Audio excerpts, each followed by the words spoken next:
Good evening, ladies and gentlemen, and welcome to another edition of TBR. And I'm George Binns. And the subject this evening is the Constitution and the courts. And to help us understand it better, we have with us Stuart JL Gardner, attorney at law. Hello. So you think that the administration is pushing the limits on what we can do and what we can't do? I'm very concerned. I think our country, which is obvious, I'm going to say some obvious things. We have a lot of problems right now. Yeah. A lot of disagreements on what's right and what's wrong, a lot of disagreements on what's fair and what's not. And what we look to right now, the only thing that's holding us together is that piece of paper, that Constitution. Yeah. I remember I did a show with you 10 years ago, and first day of law school was, what's more important, toilet paper or the Constitution? Yeah. And I'm still not sure. Yeah. But that one piece of paper is holding us together. And what people don't realize, or maybe some do and some don't, is that every time our president decides he's going to sign an executive order that clearly violates the Constitution, not a question, like is it a question, but clearly violates the Constitution, he is creating a huge chasm, a real big problem, not just for him, but for all future presidents. Because believe me, the things that you love what he's doing now, but the next president's going to do things that you're can't stand, that you're going to say that's outside the Constitution. I think we're in big trouble. No, it's been going on for quite some time that every president has come along and with his magic pen, as Obama used to claim, writes an executive order to do his thing. And I think we started this conversation as you were walking in here, that the problem is the Congress, in that they are not doing their share of the job. When they create a bill, it's so loose and not well defined enough that they can set up an agency that starts making their own rules. And we end up with what everybody refers to now as the deep state, that we're being run not by the Congress, not by the president, not by the Supreme Court, but by the bureaucracy. And as you say, the new president comes in, I don't care which color he is, red or blue, and he doesn't like what's going on, so he writes an executive order to do it different. And the Congress won't push back and say, hey, that's our job. I agree completely. I think that's why I'm concerned that there is no pushback from Congress, either against the president or against the bureaucracy. I want to jump back a little bit. And I can understand why. I was telling you about this book I'm reading right now, Why Nothing Works. It was Marc Dunkelman. And basically what he was saying was, in the 50s and 60s, we had a big, massive production. We were the only country left after World War II. Yeah. We had the boom times. And there was no environmental review of a factory. There was no what happens to the fish and wildlife. We were allowed to pollute in the rivers and whatnot because it was all in the name of industry still. Yeah. And the progressive movement, as smart as it is, said, you know what, this is wrong, and I agree with it. And we need to have, we need to have agencies involved, the environmental review, people review. And what they decided was everyone's going to have a voice. And what it's done is it slowed and stopped everything. Nothing's working, and that's what Dunkelman's premises is. Nothing works because if you want to put an air conditioner in your house, there's 400 people around you that have a voice, and 300 are going to disagree, and 150 of them are going to say this, and 5 are going to say this, and over 5 years later, you're never going to get anything done. Yeah, well, that's the case in California right now. They've given up on the high-speed rail between LA and San Francisco for exactly that reason. They started, and they were working on it for 5 years, and they haven't laid a foot of track yet. And Trump has said, enough of that. Just pull the funds out of there and give it up. And at the same time, you look at a country like China, and they've got thousands of miles of high-speed rail. And exactly for the reason you have. You don't have agencies coming out of the woodwork saying, well, you can't do this and you can't do that. And we see the same thing right here in Beverly. The bridges are out. And to put the new bridge in, there's half a dozen hoops we have to jump through. And it just takes forever. if you got the tenacity to hang in there that long. So what's the answer? We talked a little bit before the show about Robert Moses. What is his first name? Robert, right? Yeah. Who was the kind of the architect of the American highway system. Yeah. And he didn't stop and ask for permits. He didn't knock on people's doors and say, "Hey, we're going to put a road through here. What do you think?" He just put the road through. Yeah. And it's helped. Thank you, Mr. Trump. It's helped make our country great. Yeah. The free flow of goods and services in this country makes a big difference between a lot of other countries. It's I don't know if you've been to Europe and you've been to other countries. It's not the highways. They're better now, but the highway systems weren't that great. It would take you hours sometimes to go 30 miles because you'd have to go back road to back road to back road. Whereas we have a system of highways. So what's the answer? I mean, the middle ground is not Donald Trump signing an executive order and saying we're doing this no matter what. Damn the torpedoes. And the answer isn't having 500 people have a say on whether you can mow your lawn or not. Well, Eisenhower did it with the highway system. His rationale was that if the United States gets attacked, we have to have highways to move the troops around. Right. The So tanks. under that pretext, they built the highway system. And once it started, everybody said, hey, that's a good idea. People are complaining because the highway goes right through the middle of town and divides the city or the town on either side. But they got access. They can get someplace. So you support just kind of like, I won't say President Trump's actions, but you support just if we need something, someone identifies a need, we just do it. Well, we had this situation in Pennsylvania, maybe 6 months ago now. A truck caught fire underneath a bridge, and the bridge got I destroyed. think I remember that, yeah. Yeah. And they were talking, well, we need to do this, that, and three other things to put it back together again. And the governor got involved and said, I want it fixed now. In 12 days, it was back in commission. No. And that's what it took. And I can remember way back now that one of the hurricanes came up the coast and took out a section of bridge on the I-95 through Connecticut. I think I remember that as well. Yeah. So they put in a Bailey Bridge, and it was in there for a couple of years. Like a temporary bridge. Yeah, Yeah. Why can't we get that in Beverly? exactly. Why? Well, like, what's the like? I still get the reason rationale why we can't get it. Well, the Coast Guard says, well, it's a navigable river, and you got to be able to take a boat up There's and down. 30 feet on the other side of like mud. Yeah, I know, but there's a boat yard upstream. Yes. That Can't they just move it one day a month?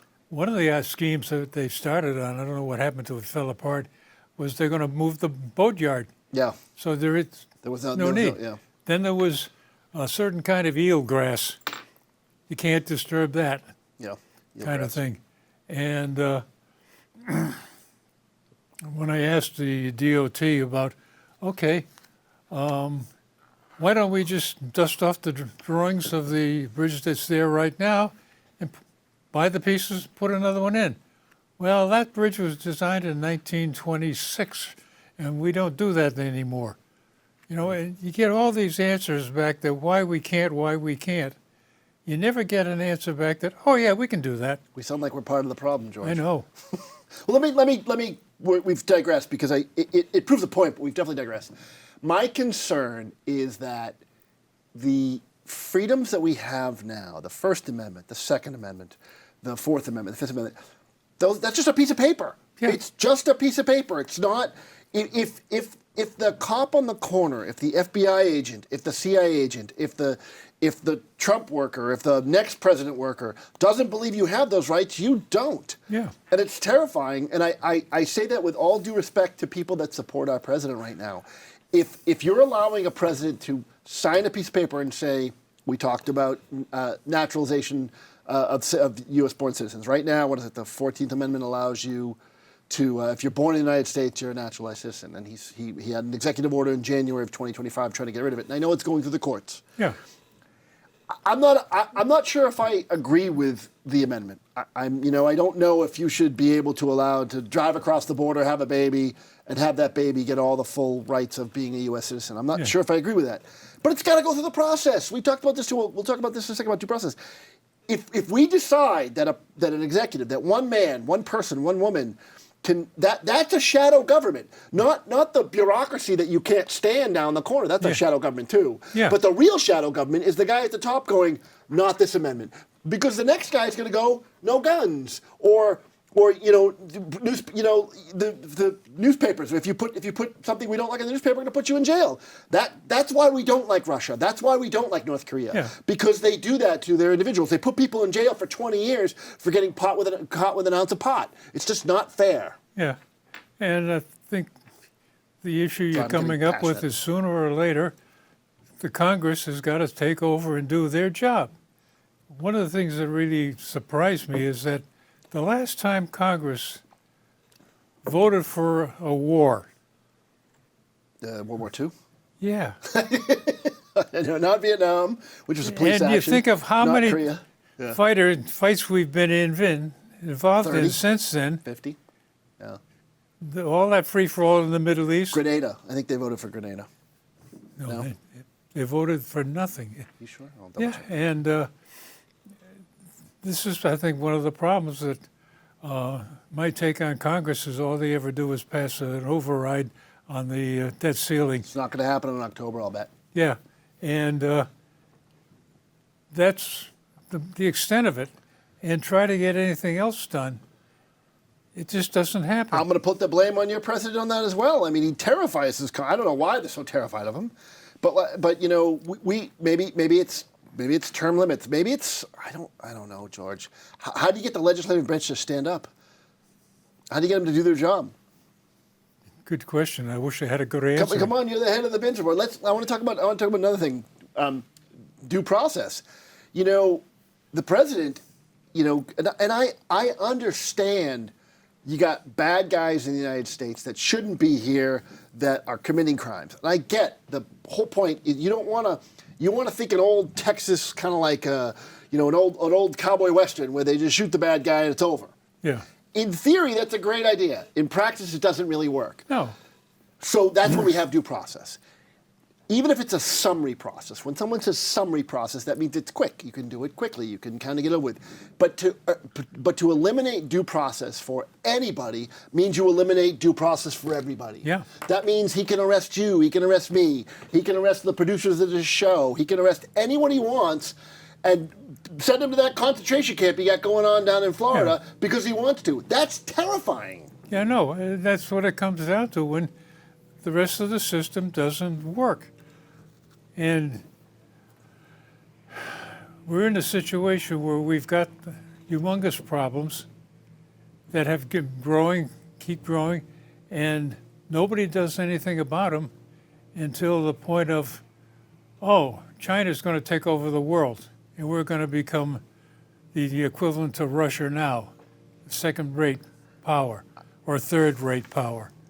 And you look at what's going on in Ukraine. The whole concept of warfare has changed dramatically. You know, it's drones because fighting everything drones. is drones. And what's happening, we're sending people over to the Ukraine to find out how to make drones. And yeah, the Secretary of the Defense says we ought to have a big program to make drones. Where the hell was anybody else? I mean, nobody can see what's going to happen. What do you think is going to happen? The situation is, and you look at what's going on in China and how they make things happen. Now, they do it the hard way, that they have one guy, he says, make it this way, make it so. But they get rid of all of the bureaucracy.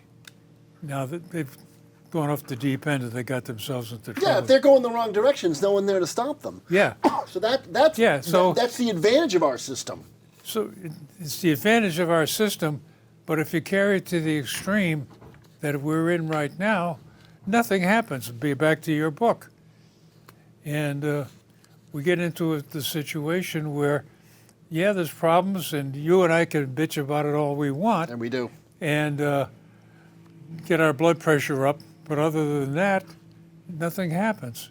And I keep coming back to the idea that Congress has got a job to do, and they don't do it well.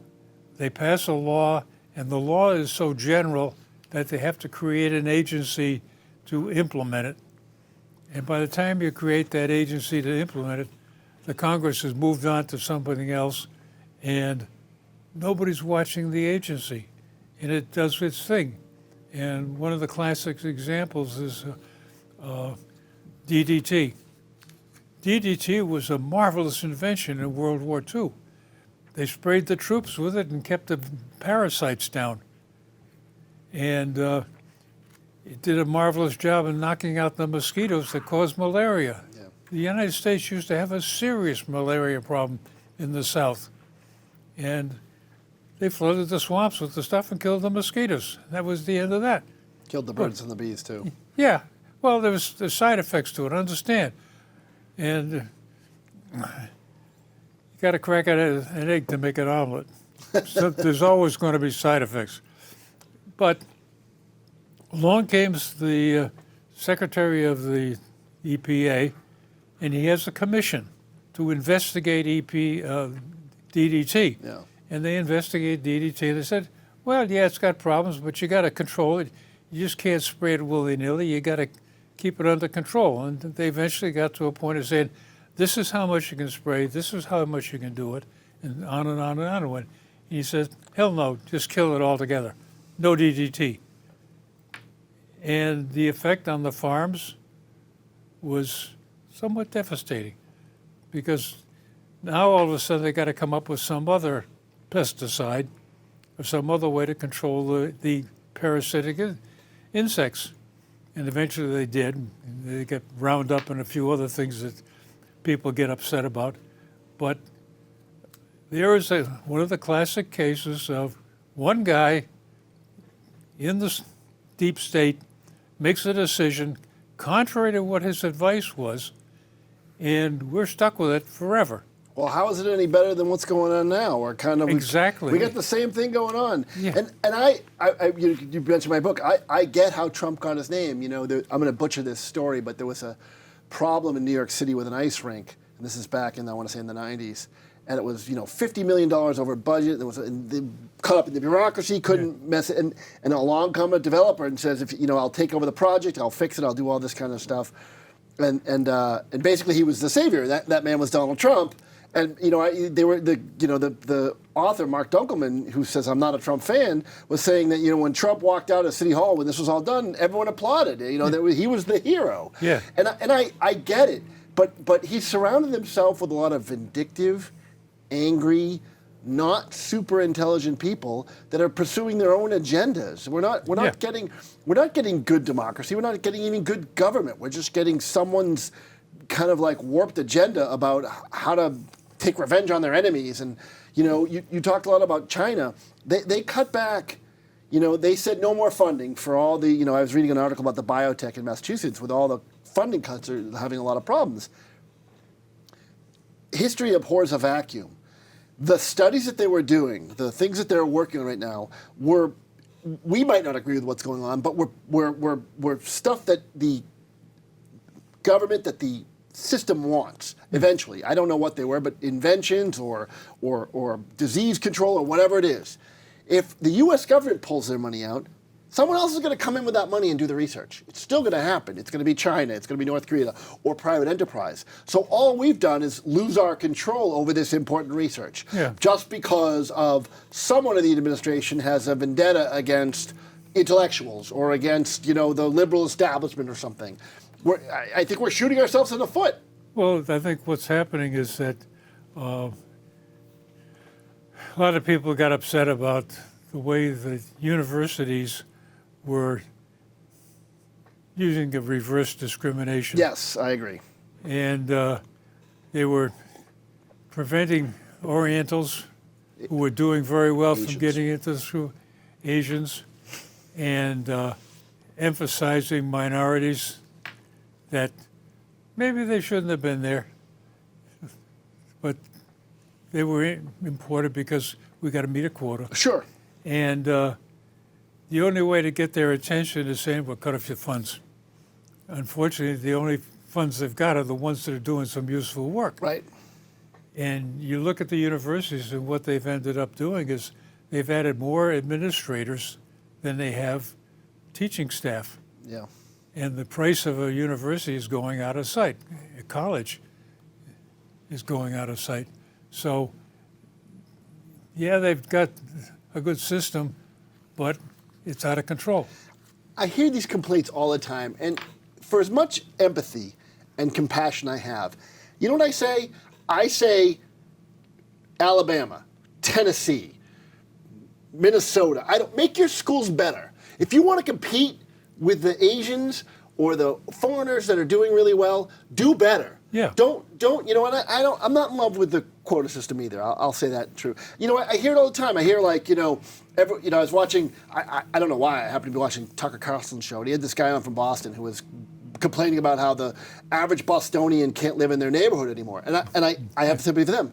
Get off the corner, stop drinking, and go to school. Yeah. And learn something and start competing on the same level of these people. There's a lot of programs out there. You just have to try. You have to kind of get off your butt and do something. And Yeah. I get it. I'm just sick and tired of the complaining. Yeah, well, that's the other half of the game, is that it's so much easier to complain than do something. 100%. And Isn't that what we're doing right now? Just yeah. And there's a good book I read, Tiger Moms. Tiger Moms I read too. Yeah, and there is a case of why the Orientals are so important. Asians. Whatever you like. Sorry. I don't really care. I'm just, sorry, keep going. Yeah. Tiger Moms, Asians, yep, go ahead. Yeah, so that is a case of how do you make something happen. And one of my complaints is this school we're in right now, Beverly High School used to have a trade school. Yeah. Had a trade school. And they cut a deal with the state that says, okay, if we don't build a trade school here, all the kids can go to Essex Tech. Yeah. Then they find out that, well, there isn't that much room at Essex Tech, so it's tough to all get the in. kids can't go there. Tough to get in. And they're getting into these games of, instead of going by scores and capability, it's by lottery. And what are we doing, And at the same time, you talk to somebody about, well, we ought to start instituting some technical kind of courses in the high school and in the middle school. And Seems to me at the beginning of the show you were talking about how drone warfare is the game, is the name of the game. We need kids to be better trained on how to make these things, on how to repair them, how to innovate with them. I know I haven't seen it lately, but there's a competition out there, and they like go into like a mall, and they have all these obstacles with drones, and they have the kids kind of fly through the obstacles and kind of control. I think it's fantastic. Why aren't we doing more of that? Especially if that's the future of sort of defense in our world. There's human beings not fighting each other, but drones. Well, it's also the future of delivery. Yeah. And again, we get back to the issue of administrative control. For the longest time, the FAA said, you can fly a drone, but you can't let it get out of sight. Yeah. You've got to be able to see it. And you start to wonder, we got GPS systems, we got all sorts of coverage. And they finally backed off a little bit. But it takes so long to make a change, to try something different and prove that it can be done. Yeah, the bureaucracy's driving me nuts right now. Yeah, and again, I keep coming back to the Congress cuts the law, and the law is so loosely written that you can create an agency that does what it wants to do. Let me ask you this. Are you I see you at the Y, I see you sitting with your friends. What's the, and you don't have to give me names or whatever, what's the feeling about our current president? Is he doing a good job? Are you concerned about his extrajudicial actions, his executive orders that don't, that are just kind of off a wall? Or are you like, this needed to get done and we got to do it?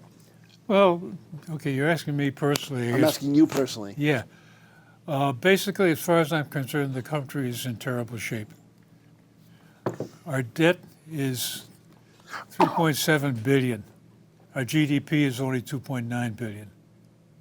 There's a book written by Rogaine and I forget the other name.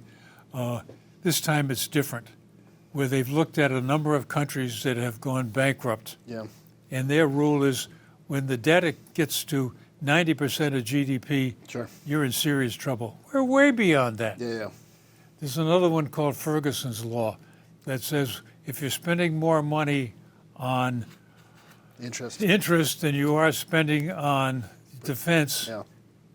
you're on the path to second string. Is Trump the answer? You said. So somebody's got to make a change. He's making changes. Some of the things he's doing, I agree with. I don't like him as a personal character. Yeah. He's obnoxious and objectionable. He does some things that I don't think anybody could like. But at least he's doing something. And trying to undo the mess we got into between Obama and Biden with Iran.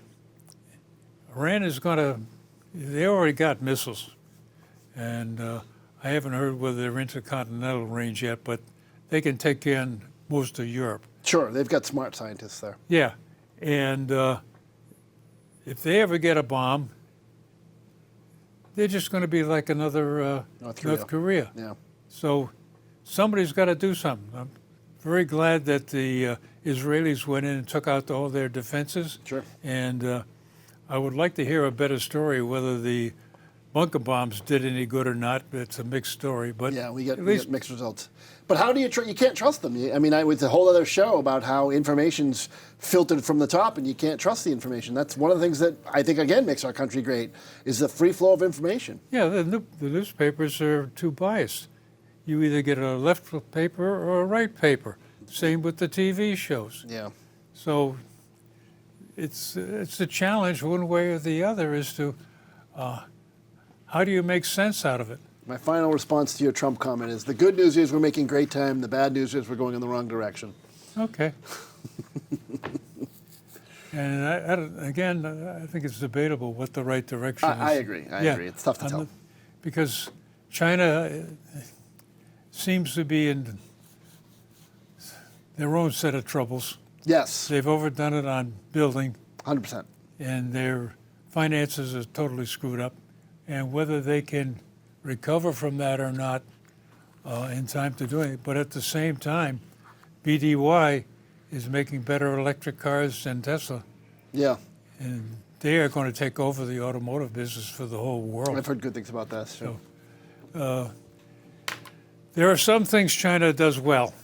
And you got to recognize that it's well. And just because they're China, it doesn't mean we can't do something like it. I agree. Yeah, so anyway, ladies and gentlemen, thank you very much for joining us this evening. And as I usually mention, if you got a comment, my email address is available at the credits. Send me a note. And if you got a longer comment, there's room for you here at the table. And stay tuned. We'll be back.